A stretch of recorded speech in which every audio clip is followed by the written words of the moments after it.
கிறிஸ்துவில் பிரியமான சகோதர சகோதரிகளே, ஆண்டின் பொது காலம் 20வது ஞாயிறை நாம் கொண்டாடுகிறோம். இந்த இறை வார்த்தை வழியாக இறைவன் நமக்கு கொடுக்கக்கூடிய செய்தி என்ன? நம்முடைய அன்றாட விசுவாச வாழ்க்கையிலே இந்த நற்கருணையின் மீது நாம் கொண்டுள்ள இந்த ஐயத்தை, சந்தேகத்தை நாம் தவிர்த்துவிட்டு அவரில் முழுமையான நம்பிக்கை கொண்ட மக்களாக நாம் வாழ வேண்டும்.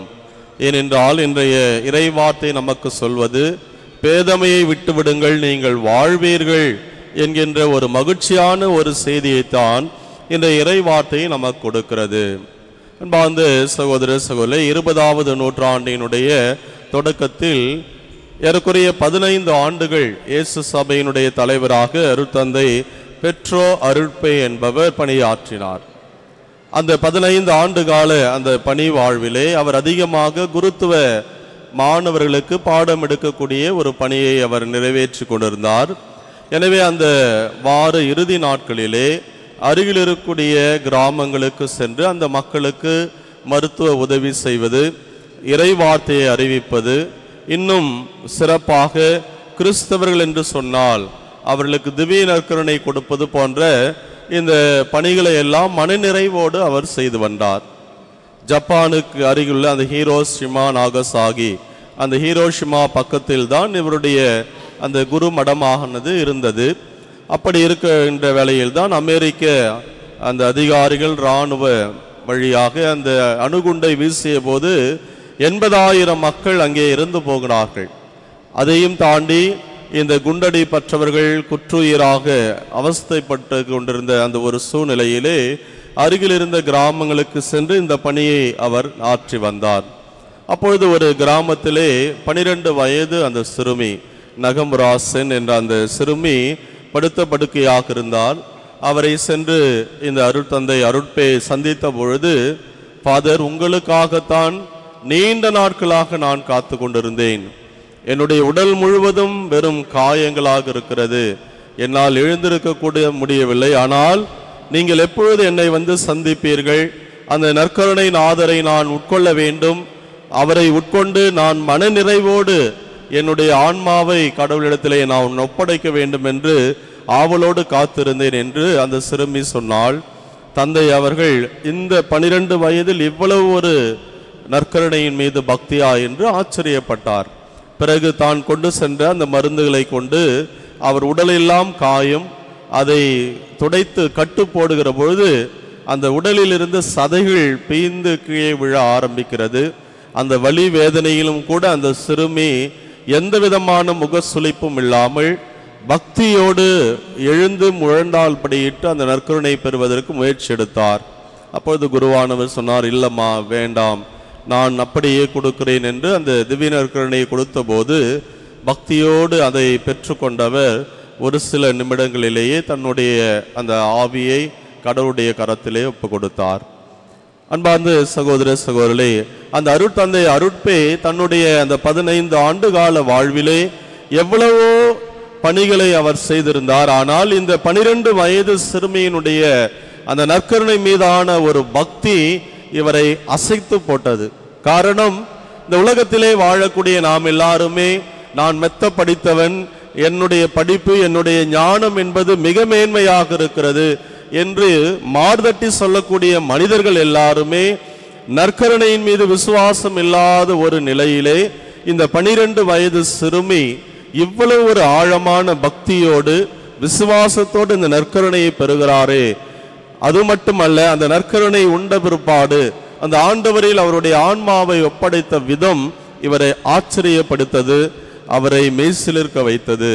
எனவே இந்த விசுவாசத்தை பார்த்து அவர் அதிர்ந்து போனார். அன்புக்குரிய சகோதர சகோதரிகளே, ஆண்டின் பொது காலத்தினுடைய 20வது ஞாயிறை இன்று நாம் சிறப்பிக்கின்றோம். இந்த இறை வார்த்தைகள் எல்லாமே இந்த நற்கருணையின் மீது நாம் மிகுந்த ஆர்வமும் பக்தியும் விசுவாசம் கொண்ட மக்களாக நாம் வாழ வேண்டும் என்ற ஒரு மேலான ஒரு சிந்தனையை நமக்கு கொடுக்கிறது. இன்றைய முதல் வாசகத்திலே பார்க்கிற பொழுது நீதிமொழிகள் நூலிலிருந்து வாசிக்க கேட்டது, ஞானம் தனக்கென்று ஒரு வீட்டை கட்டுகிறது, அந்த ஞானம் அவர்களுக்கு விருந்து ஏற்பாடு செய்கிறது. அந்த ஞானம் என்பது என்ன? அது 2வது வாசகத்தில் பவுலடியார் மிக தெளிவாக சொல்கிறார். ஞானம் என்பது இந்த உலகம் சார்ந்த அறிவு அல்ல, ஆண்டவரை இயேசுவை நற்கருணை நாதர் மீது நம்பிக்கை கொண்டிருப்பதும் அவரை ஏற்றுக்கொள்வதுதான் உண்மையான ஞானம் என்பதை 2வது வாசகத்திலே பவுலடியார் மிக தெளிவாக நமக்கு சொல்கிறார். எனவே இன்றைய முதல் வாசகத்துக்கு வருகிற போது, நான் கொடுக்கக்கூடிய இந்த உணவை விருந்தை நீங்கள் பெற்றுக்கொள்ளுங்கள், ஆனால் பேதமையை விட்டு விடுங்கள். உங்களுடைய சந்தேகம், ஐயம் கொண்ட அந்த மனநிலை இதையெல்லாம் விட்டு விடுகிற பொழுது நீங்கள் வாழ்வு அடைவீர்கள் என்ற ஒரு ஆழமான செய்தியைத்தான் நீதிமொழிகள் நூலில் இருந்து நாம் வாசிக்க கேட்கிறோம். எனவே அன்பார்ந்த சகோதர சகோதரிகளே, இன்றைக்கு இந்த நற்கருணை நாதரை பற்றியும் இந்த நற்கருணையின் பற்றி அந்த நற்கருணை நாதர் ஆற்றக்கூடிய பல்வேறு புதுமைகளை அவ்வப்போது நாம் கேட்டுக்கொண்டேதான் இருக்கிறோம். நற்செய்திக்கு வருகிற பொழுது ஆண்டவர் இயேசு, நானே வானிலிருந்து இறங்கி வந்த உயிருள்ள உணவு, என்னுடைய சதையை உண்பவர் என்றும் வாழ்வார். சதையை உண்பது, இரத்தத்தை குடிப்பது என்பது இது என்ன ஒரு வித்தியாசமான ஒரு பேச்சாக இருக்கிறது, காட்டுமிராண்டித்தனமான ஒரு செயல். ஒரு மனிதனுடைய உடலை உண்பது என்பது இன்றைக்கு எவ்வளவு ஒரு அருவருக்கத்தக்க காரியம் என்பதை நாம் எல்லாருமே பார்த்தோம். இன்று நிறைய இது சமயம் சார்ந்த செய்திகள், அதை கடந்து போனால் ஒரு சில சங்கடங்கள் வரும் என்பதால் அதை பற்றிய விளக்கத்தை நான் சொல்ல விரும்பவில்லை. ஆனால் ஒரு மனிதனுடைய சதையை உண்பது என்பது எப்படிப்பட்ட ஒரு அருவருப்புக்குரிய காரியம் என்பதை நாம் உணர்கிறோம். இந்த ஒரு அடிப்படையான மனநிலையில்தான் ஆண்டவர் இயேசு இந்த இறைவார்த்தையை சொன்னபோது அங்கிருந்த மக்கள் எல்லாருமே பொங்கி எழுகிறார்கள், அவரை கொலை செய்ய முயற்சி எடுக்கிறார்கள். இது என்ன ஒரு விபரீதமான பேச்சு! ஒரு மனிதனுடைய சதையை எப்படி நாம் உண்ண முடியும், அவருடைய இரத்தத்தை நாம் எப்படி பருக முடியும் என்று புரிந்து கொள்ளாத ஒரு நிலையிலே அவர்கள் கோபப்படுகிறார்கள். அன்பார்ந்த சகோதர சகோதரிகளே, 2023 சென்ற ஆண்டு போலந்து நாட்டிலே ஒரு அருட்தந்தை மக்களுக்கு திருப்பலி நிறைவேற்றி விற்று நன்மை திவ்ய நற்கருணை கொடுத்து கொண்டிருக்கிறார். அப்பொழுது அந்த திவ்ய நற்கருணை ஒன்று காற்றிலே பறந்து கீழே விழுந்து விடுகிறது. உடனடியாக அவர் என்ன செய்கிறார், முழந்தாள் படியிட்டு அந்த நற்கருணை எடுத்து ஒரு பாத்திரத்தில் இருந்த தண்ணீரிலே அதை போடுகிறார். திருப்பலி முடிந்த பிற்பாடு அதை கரைத்து குடித்து விடலாம் என்று அவர் நினைத்து அதை வைக்கின்ற பொழுது, திருப்பலியெல்லாம் முடித்துவிட்டு அதை குடிப்பதற்காக எடுத்து பார்க்கிறார். அந்த இயேசுனுடைய 5 காயங்களிலிருந்து வழிந்த அந்த இரத்தம் அதே போல அந்த திவ்ய நற்கருணையிலிருந்து வழிந்து அங்கே இருப்பதை பார்த்து ஆச்சரியப்பட்டு முழந்தாள் படியிட்டு மிகுந்த பக்தியோடு அதை தான் எடுத்து உட்கொள்கிறார். போலந்து நாட்டிலே 2023 நவம்பர் மாதம் 5ஆம் தேதி நடந்த அற்புதம். இன்றைக்கு என் உணவை நான் என் உடலையும் இரத்தத்தையும் உங்களுக்கு கொடுக்கிறேன் என்று அவர் சொன்னால் என்று சொன்னால், ஏதோ வானத்திலே காற்றிலே பறக்கவிடக்கூடிய வார்த்தைகள் அல்ல, உயிருள்ள வார்த்தைகள். இன்றைக்கும் அற்புதங்களும் அதிசயங்களும் நடந்து கொண்டே இருக்கிறது. எனவே நாம் செய்ய வேண்டிய காரியம் என்ன? இந்த நற்கருணையின் மீது நாம் மிகுந்த பக்தி கொண்டவர்களாக இருக்க வேண்டும். அதற்காகத்தான் இந்த பிள்ளைகளுக்கு நற்கருணை வழங்குவதற்கு முன்பாக ஏறக்குறைய 1 மாத கால தயாரிப்பை நாம் கொடுக்கிறோம். ஆனால் அதிலும் கூட சலுகைகளை இன்றைக்கு நாம் எதிர்பார்க்கிறோம். இந்த பிள்ளைகளை ஆன்மீக காரியங்களிலே வளர்த்தெடுப்பது என்பது நம்முடைய மிக முக்கியமான ஒரு பணியாக இருக்கிறது. எனவே அதை தவிர்த்து விட்டு அதிலும் கூட ஏதாவது சாக்கு போக்குகளை சொல்லுவது, பிள்ளைகளை விரைவாக முடித்துக் கொள்வது போன்ற காரியங்களை நாம் முயற்சி எடுத்துக் கொண்டிருக்கிறோம். ஆனால் இந்த நற்கருணை பற்றிய ஆழமான செய்திகளை, உண்மைகளை இந்த பிள்ளைகளுடைய உள்ளத்திலே நான் பதிய வைக்க வேண்டும். அப்பொழுதுதான் பசு மரத்தில் பதிந்த ஆணி போல அவர்கள் இந்த நற்கருணை நாதர் மீது மிகுந்த பக்தி கொண்டிருப்பார்கள். ஆங்கில பழமொழி ஒன்று அழகாக சொல்லும், நாம் எதை உண்கிறோமோ அதுவாக நாம் மாறுகிறோம். எனவே நம்முடைய வாழ்வில் ஒரு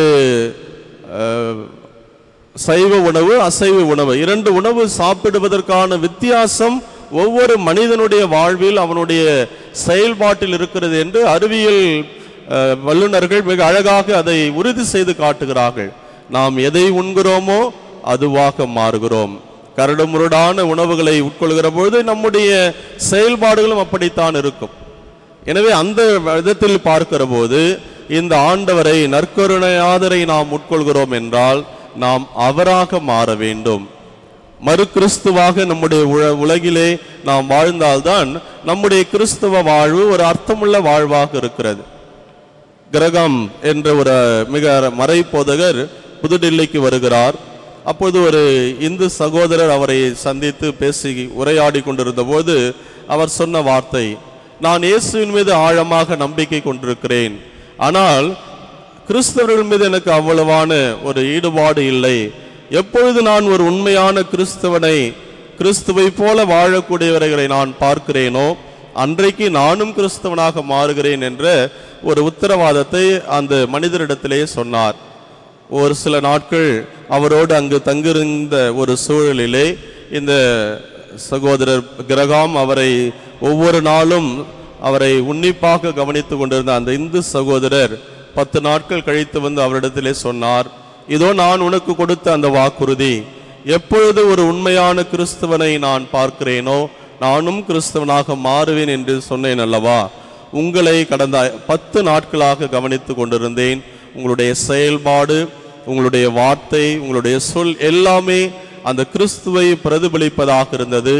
வாக்கு கொடுத்தபடி நான் கிறிஸ்துவாக மாறுகிறேன் என்று சொல்லி தன்னுடைய அந்த வாக்குறுதியை அவர் நிறைவேற்றினார். ஆம், அன்புக்குரிய சகோதர சகோதரே, எனது உணவை, எனது சதையை, என் இரத்தத்தை உண்டு குடிப்பவன் என்னுள் நிலைத்திருக்கிறார் என்று சொன்ன அந்த இயேசுனுடைய அமுத மொழிகள் நம்முடைய வாழ்வில் பிரதிபலிக்க வேண்டும். அவரோடு இணைந்த கிளைகளாக இருந்தால்தான் நாம் கனி தர முடியும். நாம் கனி தருகிற பொழுது நம்முடைய விசுவாச வாழ்க்கையை பார்க்கக்கூடிய பிற மத சகோதர சகோதரிகள் நம் பாலும் கிறிஸ்துவின் பாலும் ஈர்க்கப்படுவார்கள். எனவே சடங்கு சம்பிரதாயங்களுக்காக ஒவ்வொரு திருவருட்சாதனத்தையும் நாம் நிறைவேற்றாமல் ஆண்டவர் சொன்ன அந்த வார்த்தையினுடைய உள்ளார்ந்த அர்த்தத்தை நாம் புரிந்து கொண்டு நம்முடைய ஆன்மீக வாழ்விலே இந்த நற்கருணையின் மீது ஆழமான விசுவாசம், பக்தி, அவரை பற்றிய முழு அறிவு ஞானத்தை நாம் எப்பொழுது பெற்றுக்கொண்டு நம்முடைய கிறிஸ்துவ சாட்சிய வாழ்க்கையை வாழ்கிறோமோ அப்பொழுதுதான் நீங்களும் நானும் மறு கிறிஸ்துவாக மாறி கிறிஸ்துவின் பிரசன்னத்தை எல்லா இடங்களுக்கும் கொண்டு சென்று அவர் பக்கம் மக்களை ஈர்க்கின்ற கருவிகளாக நாம் இருப்போம் என்பதை உணர்ந்து கொண்டவர்களாக ஒவ்வொரு நாளும் இந்த நற்கருணை நாதன் மீது ஆழமான நம்பிக்கையும் விசுவாசத்தையும் கொண்டு அவரை உட்கொண்டு அவராக வாழக்கூடிய மனிதர்களாக, சீடர்களாக இருக்க தொடர்ந்து ஜெபிப்போம். இறைவன் நம்மை நிறைவாக ஆசீர்வதிப்பாராக. ஆமீன்.